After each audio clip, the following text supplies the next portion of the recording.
Welcome to my channel sequence study. आज मैं आपको करा रही हूँ ये होमवर्क असाइनमेंट 28। अब देखो ये भी डायरेक्ट इनडायरेक्ट के ऊपर बेस्ड है। मैं आपको इसको रूल्स के साथ सारा समझाऊंगी। तो इनमें रूल्स का ध्यान रखिए क्योंकि ये रूल्स आपके 10th में भी यही आना है, तो सेम यही पैटर्न चलेगा। इसे रूल्स का ध्यान रखना, ठीक है ना।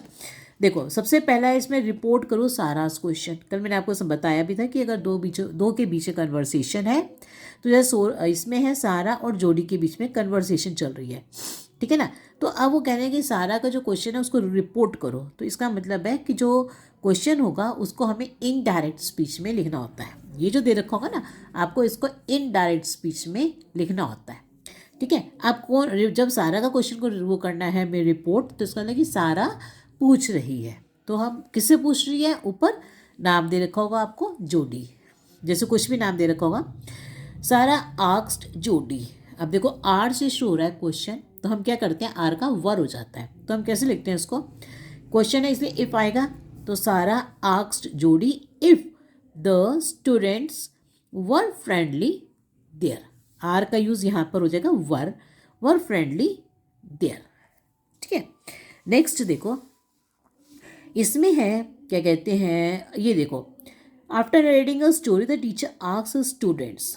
अब टीचर ने अपने स्टूडेंट से पूछा, क्या पूछा कि what lesson have you learned. तो what lesson have you learned from the story. तो इसमें ये दे रखा है, आपको लिखना है किसका आंसर, स्टूडेंट्स का रिप्लाई लिखना है। तो स्टूडेंट्स ने क्या रिप्लाई किया, वी हैव लर्नड। तो वी हैव का क्या हो जाना चाहिए, दैट। दे और हैव का क्या हो जाना चाहिए, हैड। तो दैट दे हैड लर्नड। जब हैड लगाया तो लर्न की थर्ड फॉर्म लर्नड हो जाएगी अपने आप automatic. That honesty is the best policy. ये इसका वॉज नहीं होगा क्योंकि ये क्या है, यूनिवर्सल ट्रुथ, ठीक है। इसे ऑप्शन आएगा आपका ए। नेक्स्ट देखो इसी तरह से जो है नेक्स्ट वाले में है, हमें ये बताना है कन्वर्सेशन जो चल रही है इसमें क्या आएगा, द पेडेस्ट्रियन अपोलोजाइज्ड। आप देखो that he had not realised that he was walking. तो आएगा हमारा सी वाला ऑप्शन इसके अंदर, ठीक है। देखो ओ आई एम सॉरी सब तो लिखा हुआ है ना, दैट आई वॉज से आपको लिखना है। तो दैट आई वॉज का मतलब दैट ही, और वॉज में है तो अगर पास्ट में है तो आप पास्ट परफेक्ट में चले जाएंगे। तो पास्ट परफेक्ट क्या हो जाता है, हैड, ठीक है। That he had not realised walking on the road that he was walking on the road, ठीक है ना। तो आई डिड नॉट है ना यहाँ पे, तो डिड भी क्या है, पास्ट में है, तो आप पास्ट परफेक्ट में जाएंगे, इसलिए आएगा that he had not realised that he was walking, ठीक है। अब जब एक पास्ट परफेक्ट में चले जाते हैं तो हम अगले वाले को चेंज नहीं करते हैं, ठीक है। ये है देखो, ये वॉज है ना, इसका तो वॉज ही रहने देंगे। यहाँ डेट था तो हमने इसे हैड नॉट वाले पे चले गए। नेक्स्ट देखो, a disciple one day requested a sage to give him a mantra for a life of virtue. The sage advised the disciple never to do any wrong and warned him that he would reap what he sowed. यहाँ से देखो he shall, you shall है ना, तो he हो जाएगा, और he के साथ shall नहीं लगता, should नहीं लगता, तो he के साथ would लगता है, तो he would reap what he, और इसकी वर्ड जो वो है हमारे सो का form past, sowed, what he sowed. And please, if you are new to my channel, then don't forget to subscribe, share and like my video. Next देखो, when would dinner be ready? Next आएगा when will dinner be ready? तो ये तो simple है, when would dinner be ready, ठीक है ना। Next, select the correct option, commander, और ये है soldiers. The commander told his soldiers that dash. तो क्या आएगा ऑप्शन हमारा, that they had 15 minutes to get ready. यहाँ पे ना, तो जब ये डैश है तो इसमें हमारा क्या आएगा ना, टू वाला आएगा। तो that they had 15 minutes to get ready with the bags and arms. Next देखो, विनी और यशी के बीच में चल रही है बात। तो विनी आस्क्ड हिज डॉटर, उसके फादर हैं वो, asked his daughter Yeshi.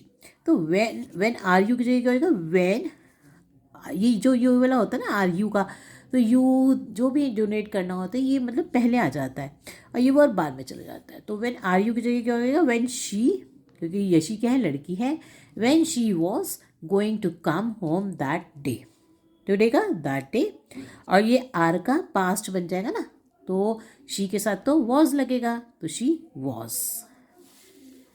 Next देखो, मीरा पोलाइटली आस्क्ड। अब देखो जब कोई क्वेश्चन ऐसा आ जाता है जिसमें कि रिक्वेस्ट भी हो और क्वेश्चन भी हो, तो आप पोलाइटली आस्क्ड का यूज़ करेंगे, ठीक है।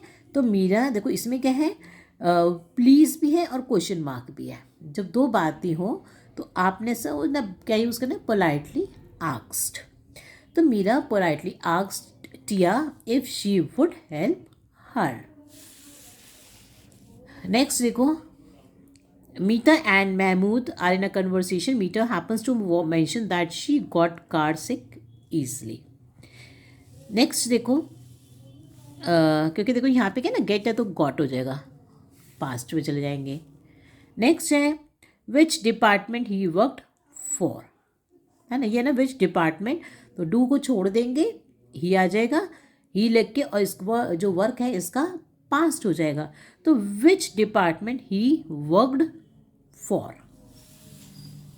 नेक्स्ट देखो इसमें लगेगा हमारा at the end of the writing class when the teacher asked Peter if have you written your essay Peter, तो इफ ही हैव का क्या हो जाएगा, हैड। इफ ही पहले आएगा, फिर ये हैड बाद में आएगा, रिटर्न हिज एसे, क्योंकि हमने हेड लगा दिया तो वर्ब की थर्ड फॉर्म ही लगती है, राइट रोट रिटर्न, तो इफ ही हैड रिटर्न। फिर भी आपको कोई प्रॉब्लम लगती है, नहीं समझ में आता, please ask me in the comment box. Their mother requested them not to make any noise, their baby sister was sleeping. Next देखो, अब मैं आपको ऑप्शंस बता देती हूँ, अगर आपको फिर भी नहीं आएगा, कोई लगेगी, अब मैंने आपको रूल्स बता दिए, इसलिए जो पहला वाला ए वाला है उसमें ऑप्शन आएगा फोर्थ, फिर आएगा बी में ऑप्शन सेकेंड, और सी में ऑप्शन आएगा आपका फोर्थ वाला, और डी में आएगा ऑप्शन फर्स्ट वाला। Okay, so thank you for watching my video. ये वाला हिस्सा जो है आपके एग्ज़ाम में नहीं आता है, अगर आप कहोगे तो मैं आपको इसको भी बना दूँगी। Thank you.